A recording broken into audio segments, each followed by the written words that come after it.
Okay, yesterday we actually started on your new topic on We touched on the recurrence. second relationship. Huh? Say again? We touched on the second order. What's the order? We touched on the second order. Yeah, I know. I need to do some summary because actually I forgot to record the lecture yesterday. So anyway, as I said, we started with a recurrence yesterday. So what so-called? This is the section on your syllabus requirement. Okay, so as I said, what's going to be tested in your CT common test upcoming will only be the first order DE. Second order will be mainly the one that we're testing or will be tested on during the A levels itself. Okay, and of course, yesterday we went through how to recognize your recurrence relation. Okay, so stick to your definition. The best way to recurrence or to memorize or understand your recurrence relation is that your subsequent term has a relationship with your previous or earlier terms. So things like this, you see un minus 2, you see un minus 3. There is a relationship with previous or future terms.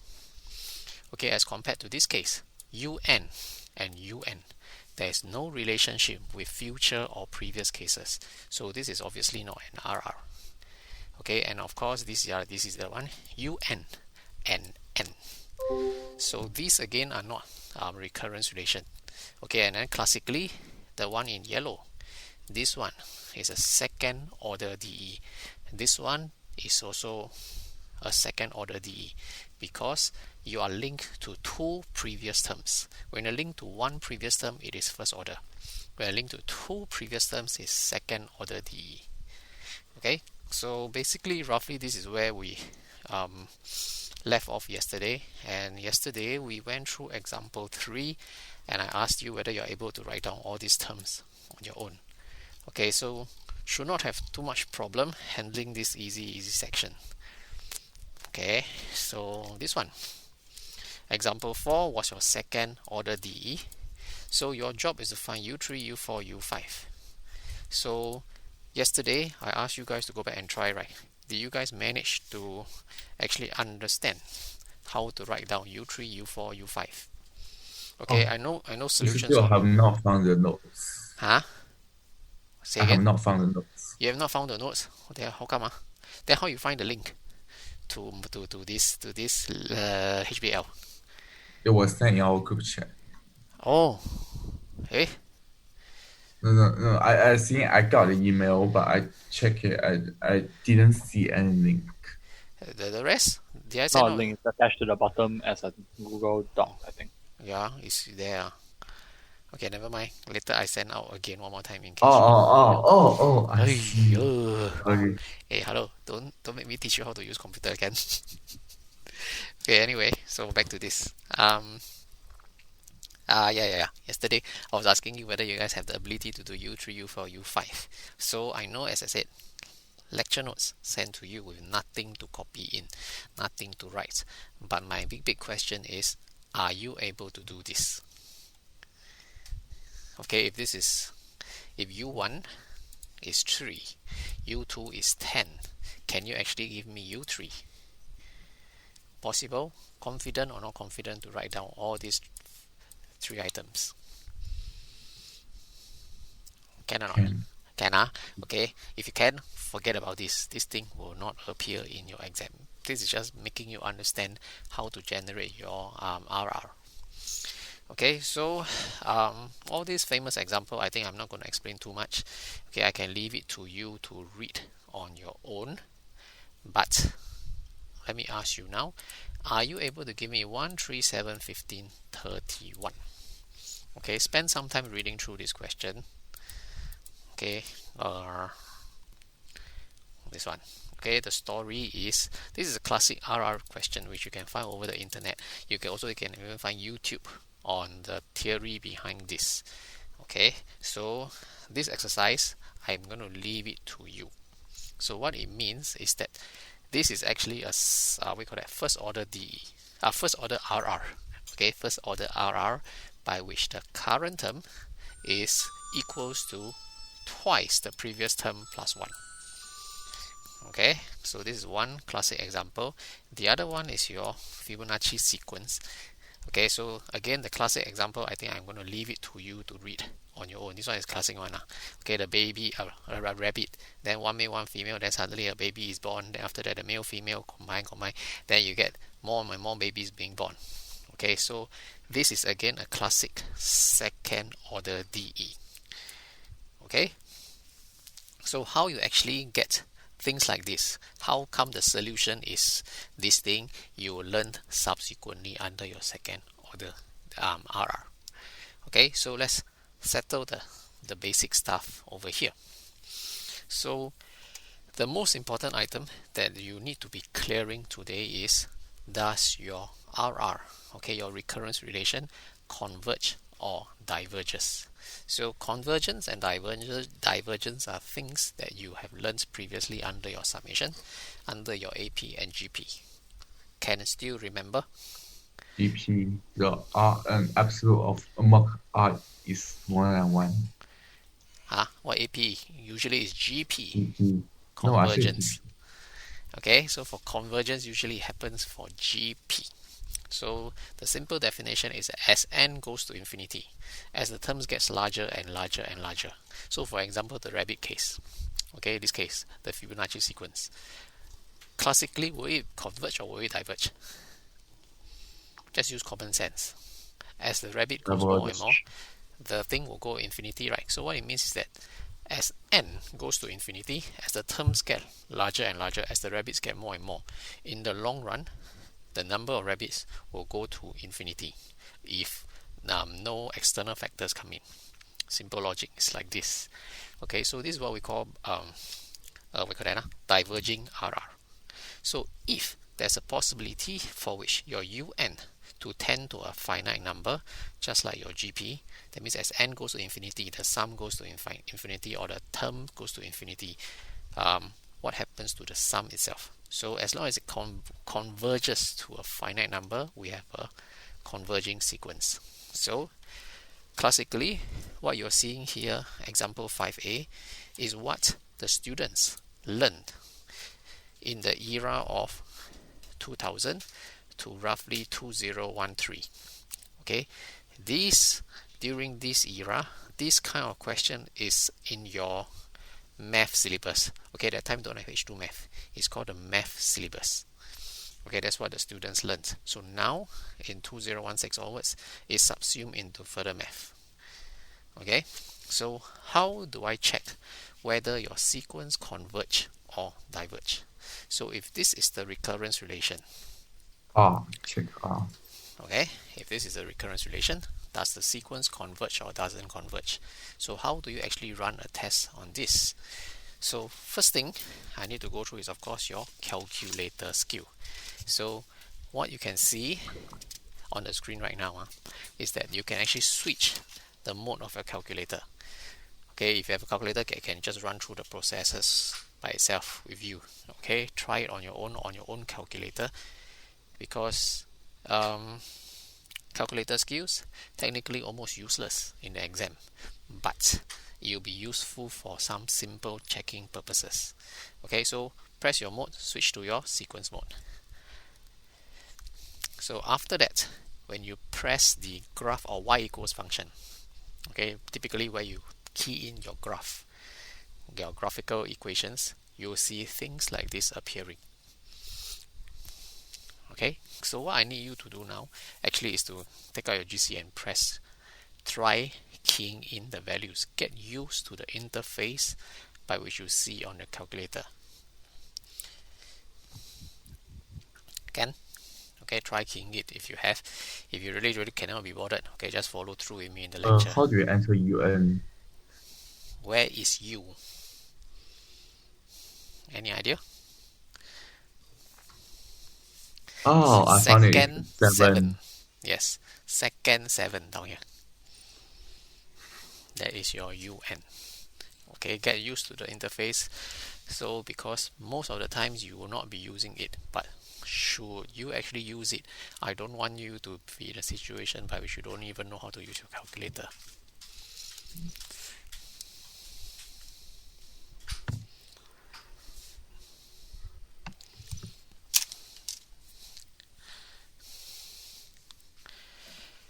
Okay, so once you are able to key in your so-called RR, go to the table. Where the table is where you typically get your graphical readout. Okay, you press your second graph, all your data will come out. So what it means, how to interpret this data is, this is your U value, this is your U0, this is U1, U2, U3, U4, okay, and last term is U10. So if you actually, how do you adjust the interval? How to adjust the interval? Mine start from 2.5. 2.5, wait, Actually, I also don't know. I so long never use. Let's see. Go to table set. Second window. Go to second window. Have. Need me to activate my calculator to show you. Go to table set. Oh, yeah. Second window. So they will be able to tell you where is the start point, what is your interval. So if your start point you put at 0, your change in table will be 1. Then you'll be able to start from 0 all the way to different values. Can? Okay, so as I said, get used to your calculator. Okay, so this is one way by which you can use your GC to actually see your recurrence relation. The other way is what you probably can do in your scientific calculator as well. Key in your answer using this way. Okay, find the first one, then just press enter. Just change your results accordingly, and the things will come out for you. Okay, so this is the so-called scientific calculator approach. Can? Okay, so of course, this is just your GC skill. Such things will not be admissible during your A-level exam because you can't be able to, you cannot print screen and you cannot actually give the answer on your so-called exam answer script. So how do you find it algebraically is a very simple logic. Okay, can you accept this relation? As n goes to infinity, if I say that un tends to a certain value, un plus 1 also tend to the same value. Can you accept this? Yes. Anybody cannot accept? Okay, so one more time, I say that if, okay, n goes to infinity, and then I say that if there's a value that un tends to, okay, let's say un tends to alpha, un plus 1 will also tend to alpha, because they'll be very, very small, and the whole value will be very, very big, whereas the increment or the subtraction from that will be extremely small. So un is approximately equals to un plus 1. Can accept this theory? Then everything will just be approximately equals to alpha. So what happens to this equation? Technically, un plus 1 as n goes to infinity, you actually have an equation that looks like that. Can accept? And then all you need to do now is to solve for alpha. Okay, so how to solve for this alpha power 2 equation? You can complete a square if it's possible, cannot just use quadratic formula, and then you should be able to arrive at the answer. Okay, then, so this is a power 2 equation, you generate 2 answers. How do you decide positive or negative?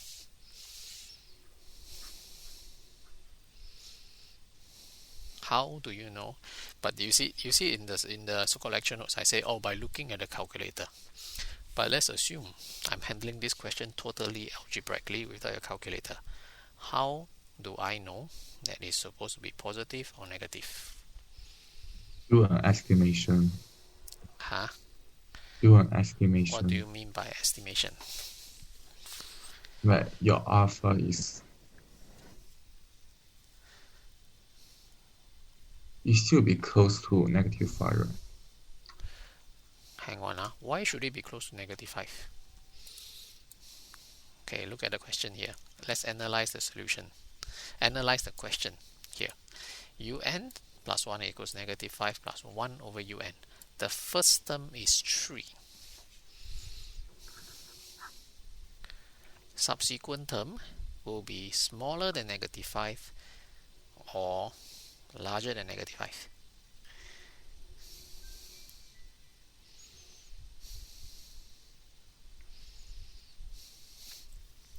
This one. Okay, sometimes you need to analyze this way. Is this positive or negative? This is strictly negative. How about this term? Negative 5 plus square root 29 over 2. Negative. This Oh, one positive. strictly positive or strictly negative? Positive. This one is positive. So how do I know which one is the answer? Well, we don't have the R. Yeah. So as I said, this is just a question. How are you going to decide? Anyone? Is it because UN is in the denominator and the only thing that and the other term is minus 5? So Oh yeah, it should be negative. why? Because the positive value is very, very small.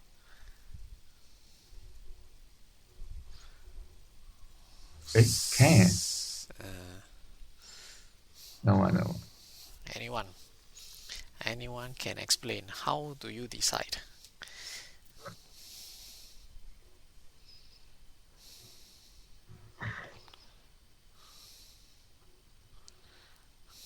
Anyone? You look at the next term. What do you mean by next term? Okay. UN and UN plus 1.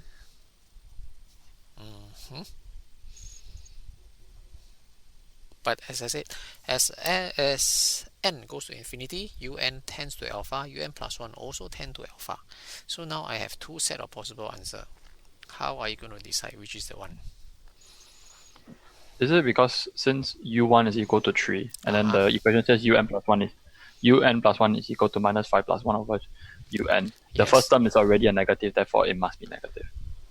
But It will continuously decrease as for every subsequent term. correct, bingo. So the trick to decide which, because usually you're going to have two answers coming out, okay, and sometimes, most of the time, one will be positive, one will be negative. So you always must look back to the first term. So can you all please write down somewhere the decision on which of the which is the one is supposed to be the correct alpha lies on your initial term. Okay, so the understanding of initial term is always very, very important. So if you cannot remember this, all you need to do is to remember your calculator steps, or you go and generate the first few terms. You can find out what is u2, find out what is u3, go and u4, etc., and subsequently you decide which is the correct value to write down. Okay, and that of course brings you very nicely to the next section, to decide whether it is increasing or decreasing. Okay, so things like this, 13579 is clear cut, is increasing, and of course this one, clear cut, is decreasing. What about this kind? C. Okay, C is what we call fluctuating. Sometimes it's positive, sometimes it's negative. So again, it's pattern recognition. So when un is greater than 0, un plus 1 is smaller than un, and it will be decreasing at this stage. Then it will be increasing when un is smaller than 0, and in this situation un plus 1 is greater than un. Okay, so this kind of fluctuation scenario sometimes will be the type of questions that you'll be seeing in your exams. So far so good. So in summary, this box is the more important one. Okay, you have an increasing sequence if your future term is larger than your previous term. It's a decreasing sequence if your future term is smaller than your previous one. Okay, and with this we can move on to the next example, 7a. So first part, by now, are you capable of handling part 1? Okay, question tell you in the face, sequence converges, show un tends to 4 as n goes to infinity. So by now, the technique should be in your brain. The technique is, look at the solution as n goes to infinity. This is your magic line. Okay, the one I'm highlighting in yellow, this is your important line. Please remember for the sake of your CT1. Okay, die go and remember for your common test. Okay, as n goes to infinity, un and un plus 1 both tends to your so-called convergence value. Let's call this alpha. Then from here, you generate a power 2 equation for you to solve algebraically. Then again, two answers come out from here, -1 or 4. How to decide who is the correct term? Look at u1. Okay, so -1 or 4. I know question asks you to show that it's equals to 4. Okay, how to decide -1 or -4? If u1 is equals to 2, your Sub sequence Sub u2. Yep. Okay, so bear in mind, show question. So this one cannot say use GC. So which was why I asked you to analyze just now. So the proper statement is, since u1 is equals to 1, okay, sorry, u1 is equals to 2, then un plus 1 must be greater than 0. And so alpha is equals to 4. So the deciding factor is always determined by the first term as stipulated in the question. So far so good. Okay, so first part is your what we call a rehash of your previous skill. So second part now. Okay, this part in blue. Given un is smaller than 4, show that un is smaller than un plus 1. Okay, so when you are supposed to show something like that, the technique is not to tackle the question this way. Tackle it the other way, like this. Okay, showing this thing is the same as showing this thing. Do you agree? Okay, so this is how we are going to tackle this question. Again, this is the magic line that you must remember. Okay, so previously part 1, this was the magic line that you must remember. For part 2, this is the magic line that you must remember. So consider un minus un plus 1. Okay, this is a show question, so you cannot start like this. You must consider only this term first. So far so good. Okay, so after that, what you need to do is you replace your un plus 1. Okay, replace your un plus 1 by this result given.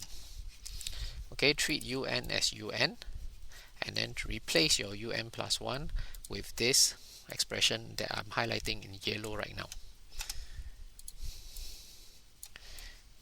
So far so good. Okay, so what happens next? Okay, please follow me because I know you all don't have to copy anything. So un minus un plus 1. This is actually your un plus 1. And then what you need to do is simplify this whole expression algebraically. Make your denominator common, and then you simplify and you achieve this statement. Okay, and down here what you need to do is factorize the numerator.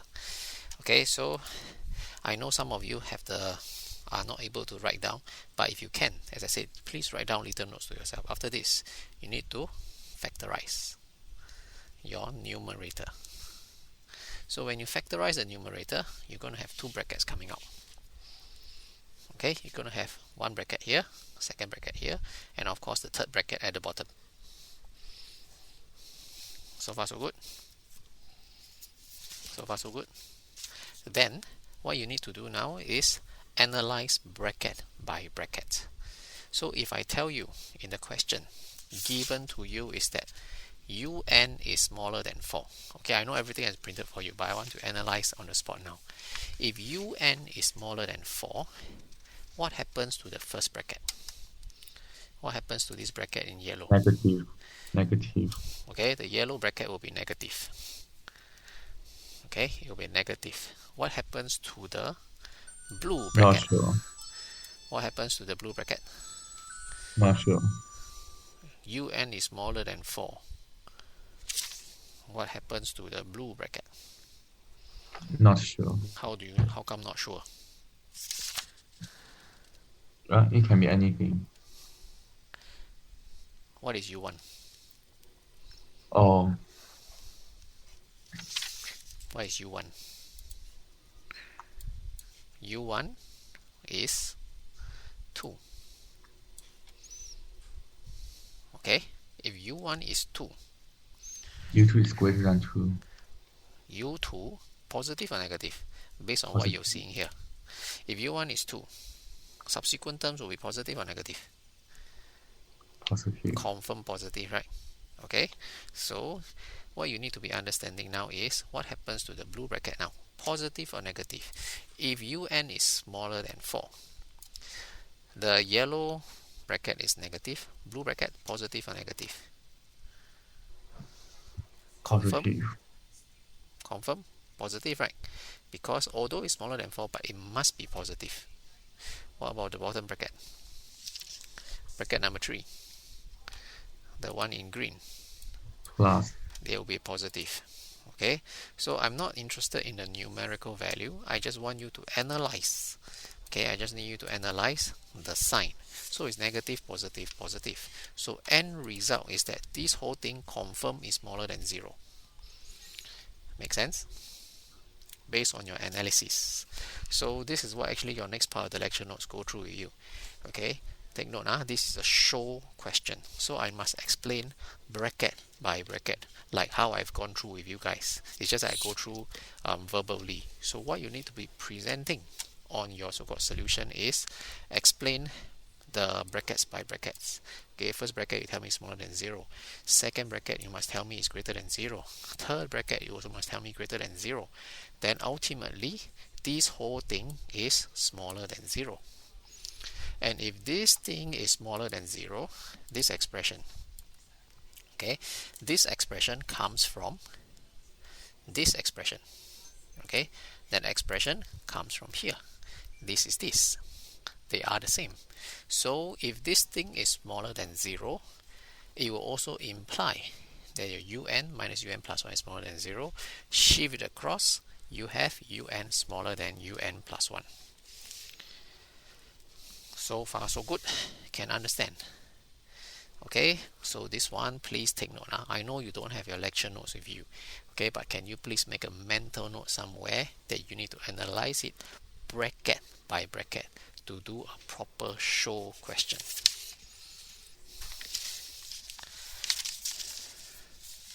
Can? Okay, so as practice, okay, I would rather that you try now. Okay, I let you all try on the spot. See whether you're able to do part 3 on your own. Don't look at the solution. Okay, are you able to go through the same thought process and prove to me or show to me this scenario here? Let's try. If UN is smaller than 4, show me that UN plus 1 is also smaller than 4.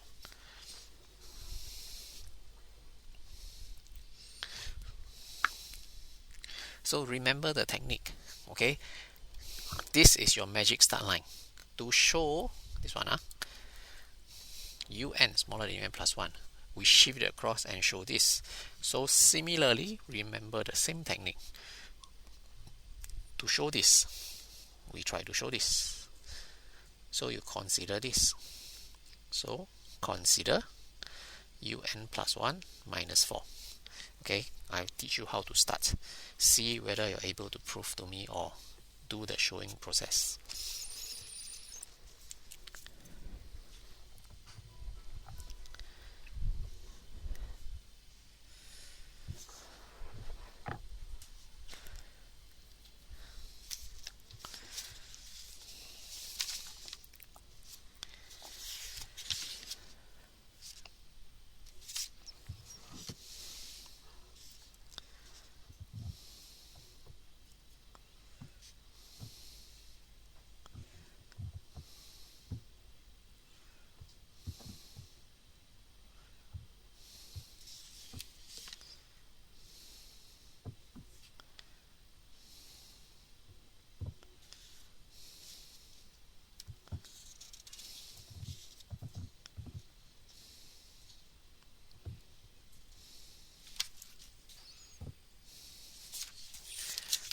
Can?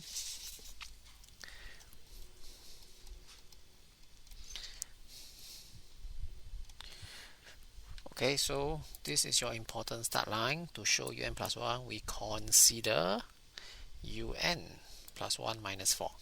So this is how you start. Un plus 1, so un plus 1, okay, this un plus 1 has been replaced with this section, okay, from the question itself.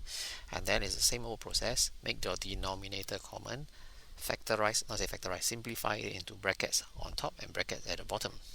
And then again you analyze bracket by bracket. Okay, so un, the first one, un minus 4. If un is smaller than 4, the first bracket will be negative. Okay, this one will be a negative. Bottom, positive or negative? Okay, it will be positive. So overall, it will be negative. So overall, you're going to have this to be smaller than 0. And again, how does this thing comes about? This thing comes from un this, and this comes from this. And you can give me your conclusion that un plus 1 going to be smaller than 4. So far, so good. Okay, so important thing, please remember the procedure when it comes to showing this kind of show question. So far, so good. So far, so good. Okay, so this is so far what we've gone through is the algebraic approach to do your showing of your expression. So what if I ask you to use a graphical method instead to show this? What are you going to do? Okay, so the technique is still going to be the same. Okay, the same question. Okay, the same question. Your job is to show for me un is smaller than un plus 1. So if this is what you're going to show, the technique is still the same. Shift everything to one side. Okay, and consider this instead. Okay, un minus un plus 1. So what I need you to do now is actually you plot this graph. Okay, you plot this graph. So the graph that you're actually plotting is y equals to x minus 5x plus 4 over x plus 2. Okay, so from your GC, you can actually generate this graph coming out. So again, some simple question here. Why is this part dotted? Anyone? Domain. Yeah, okay, based on what the question give you, because they say n must be greater than or equals to 1 and u1 is equals to 2. Okay, so what you're going to do now is, how are you going to do the analysis? If u1 is equals to 2, how are you going to make use of the graph to actually understand what is happening? So between 0 and 4, between here, that means this section, let me highlight. Okay, between this section, the whole graph is below x-axis.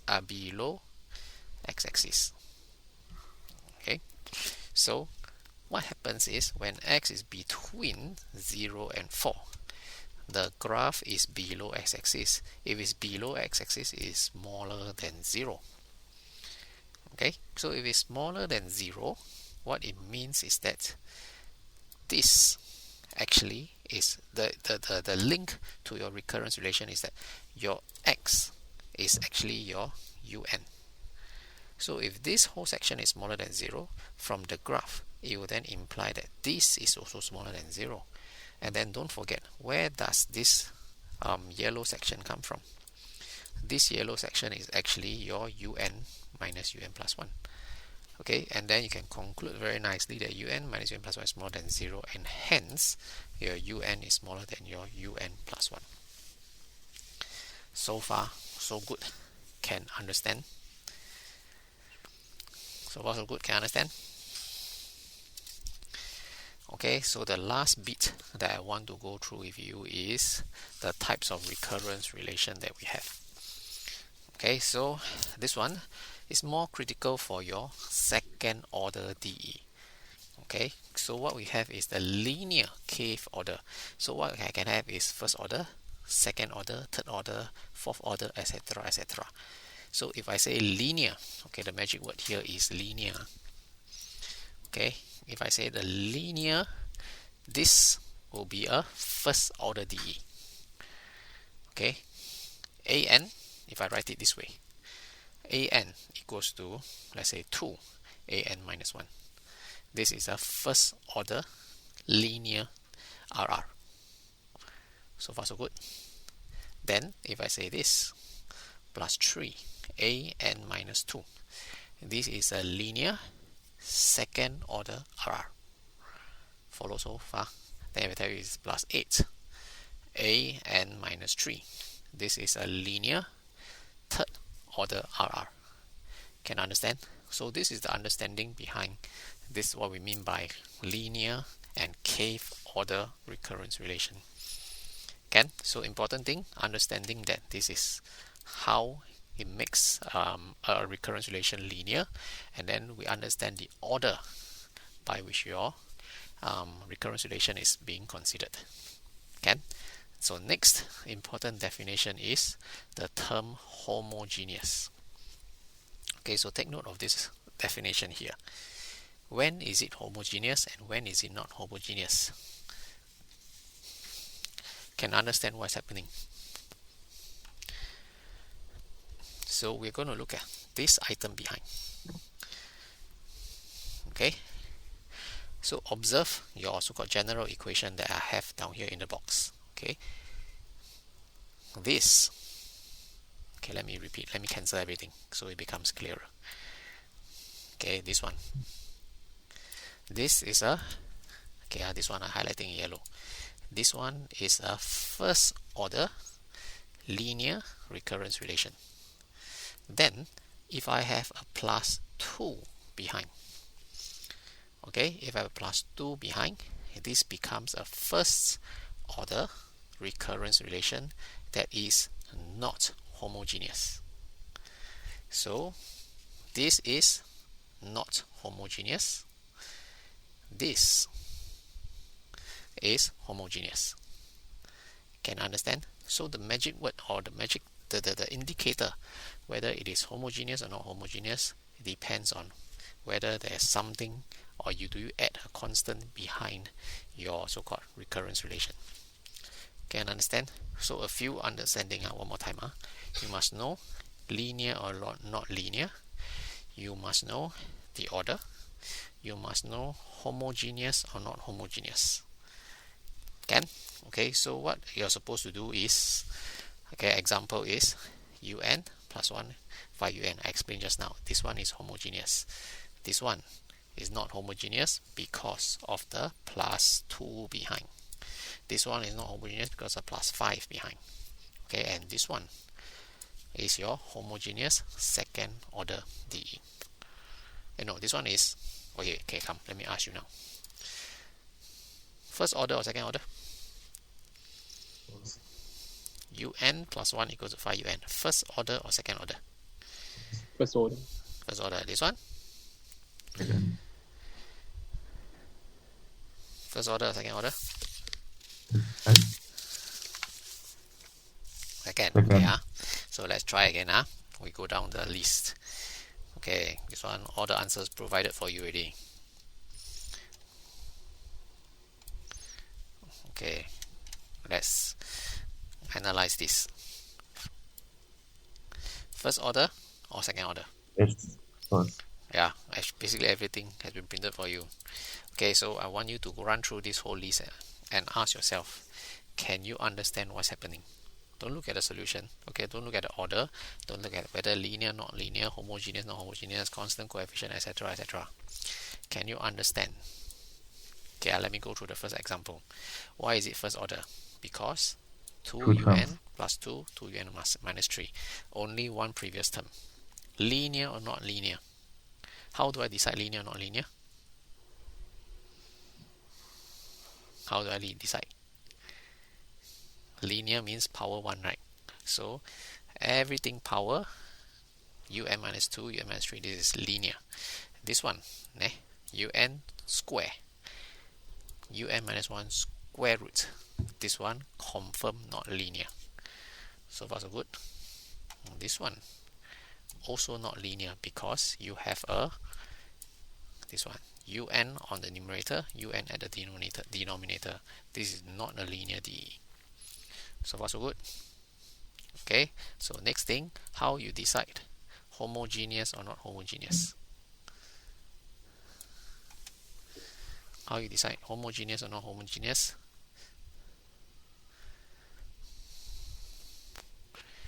Okay, there is nothing. Okay, there's nothing. There's no such thing as plus 3 here. So this is homogeneous. Then this one, why is it not homogeneous? Because of the 2. Okay, and of course this one, it is going to be homogeneous because it's 0. If it's 2 or if it's 4 or any number, it is not homogeneous. So far so good. Mr. Teo, why is the the one you just take second order? Which one? That one, yeah. Why is it second order? This one? Yeah. Why is it second order? Because it's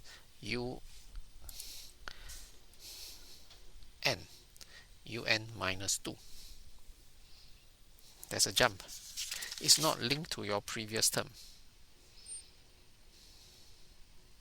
Oh, okay. Can you understand? So when we say that it is first order, means that it's only linked to the term directly be in front or directly behind. This one is linked to 2 terms in front or 2 terms behind.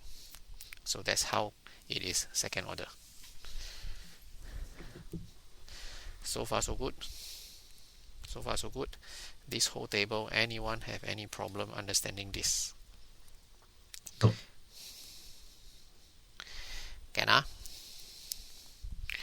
Okay, so I think the next part I'm gonna have some problem.